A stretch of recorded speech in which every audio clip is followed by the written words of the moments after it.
The South China Sea has become one of the most contested waters in the world. Stretching across a vital maritime corridor, it links the Pacific to the Indian Ocean, connects major economies, and carries trillions of dollars in annual trade. But beyond its economic importance, the South China Sea has become the stage for a growing power struggle, one that pits a rising China against a long-dominant United States. For decades, these waters were largely overlooked outside of regional disputes, but today they symbolize a new era of great power competition, a contest that is shaping global politics in profound ways. China has declared the South China Sea part of its historical domain, claiming nearly 90% of it under the so-called Nine-Dash Line.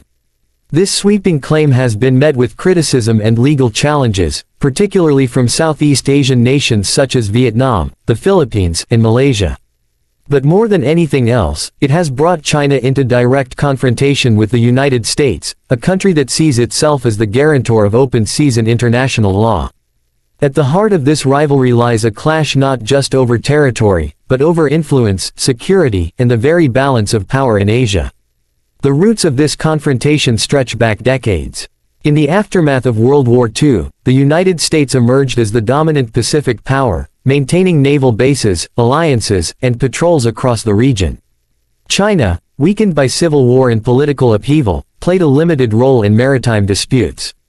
But in the late 20th century, as China's economy began to rise, so too did its confidence and its ambition to secure its maritime frontiers. What began as small steps, occupying reefs, building outposts, and patrolling disputed areas, has grown into one of the largest militarization efforts in modern history. Artificial islands have been constructed, military runways built, and advanced radar systems installed, effectively turning submerged reefs into fortified bases. For the United States, these actions represent not only a violation of international norms, but also a challenge to its global role. Washington insists that the South China Sea must remain free and open, a highway of commerce unimpeded by territorial claims. It has responded with freedom of navigation operations, deploying warships close to Chinese-claimed islands to assert that they remain international waters. The presence of U.S. carriers, destroyers, and surveillance aircraft serves as a constant reminder that America is still the preeminent naval power. But to Beijing, these maneuvers are nothing less than provocations, acts of interference in what it views as its sovereign backyard. The dynamic between the two nations has created a dangerous cycle. China builds, America sails, China responds, America counters. Each move escalates the stakes, each gesture interpreted as a test of resolve. For regional countries caught in between, the confrontation is both an opportunity and a risk. Some, like the Philippines, have leaned on U.S. security guarantees while cautiously engaging with Beijing.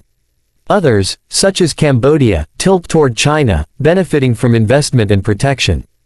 But all remain acutely aware that a clash between Washington and Beijing could destabilize the entire region.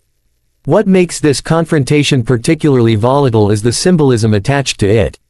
For China, asserting dominance over the South China Sea is not simply about resources or trade routes, it is about national pride, historical grievances, and the projection of power. The Communist Party portrays these waters as part of China's rightful territory, stolen during times of weakness and humiliation. To back down now would be politically unthinkable. For the United States, however, allowing China to dominate the South China Sea would signal the erosion of its global influence and weaken its network of allies who depend on U.S. security commitments. To retreat would be to invite doubt not only in Asia, but across the world. Throughout history, maritime disputes have often led to conflict, but what makes this modern rivalry especially complex is the intertwining of economies. The U.S. and China are deeply interconnected through trade, finance, and technology. Their navies may face off across contested waters, but their economies remain bound together. This paradox adds an additional layer of uncertainty. Escalation could harm both sides, yet neither appears willing to yield. Washington fears that failing to stand firm would embolden China further, while Beijing believes it must push back against what it calls foreign interference. It is a confrontation in which compromise feels like defeat, and in which both powers are locked in a contest that extends far beyond the waves. The South China Sea is not just about ships and islands, it is about alliances. The United States has sought to strengthen its ties with regional powers, conducting joint exercises with Japan, Australia, and the Philippines. It has supported legal rulings such as the 2016 Permanent Court of Arbitration decision, which invalidated much of China's maritime claims. China, meanwhile, has expanded its Belt and Road Initiative, building economic leverage and deepening political ties with countries across Asia. Infrastructure loans, trade deals, and military aid have created a network of influence that challenges traditional U.S. dominance. The confrontation, therefore, is not just military, it is diplomatic, economic, and ideological. When Chinese and U.S. vessels shadow each other in contested waters, the world holds its breath. A miscalculation, a collision, or an accidental escalation could spark a crisis with global repercussions. This reality keeps diplomats busy, even as militaries prepare for the worst. Both Washington and Beijing speak of peace, yet both continue to prepare for confrontation. The South China Sea has thus become a paradox, a theater of deterrence, where the aim is not war, yet the actions taken constantly flirt with its possibility. One cannot understand the confrontation without considering the role of domestic politics. In China, the Communist Party uses nationalism to bolster its legitimacy, portraying the defense of territorial claims as part of the Chinese dream of rejuvenation. Leaders in Beijing cannot afford to appear weak, especially in the face of foreign pressure. In the United States, politicians across the spectrum have come to view China as the principal challenger to American power. Standing firm in the South China Sea is framed as essential to defending freedom of navigation and the international order. In both capitals, then, the confrontation plays not only to strategic interests but also to political audiences at home. Technology adds another layer to the rivalry. Surveillance drones, advanced radar systems, hypersonic weapons, and satellite tracking are all part of the competition.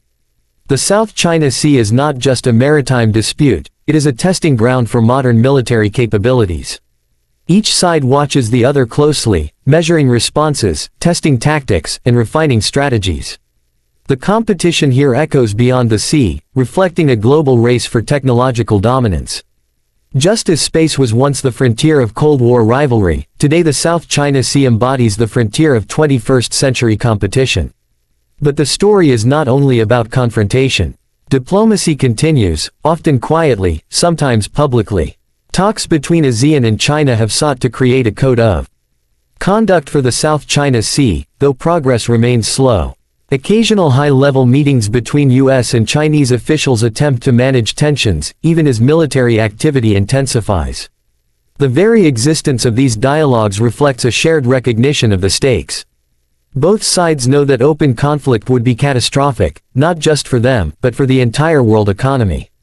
Yet both remain unwilling to concede the core of their positions. As the years pass, the South China Sea has become more than a regional issue, it has become a symbol of the changing world order.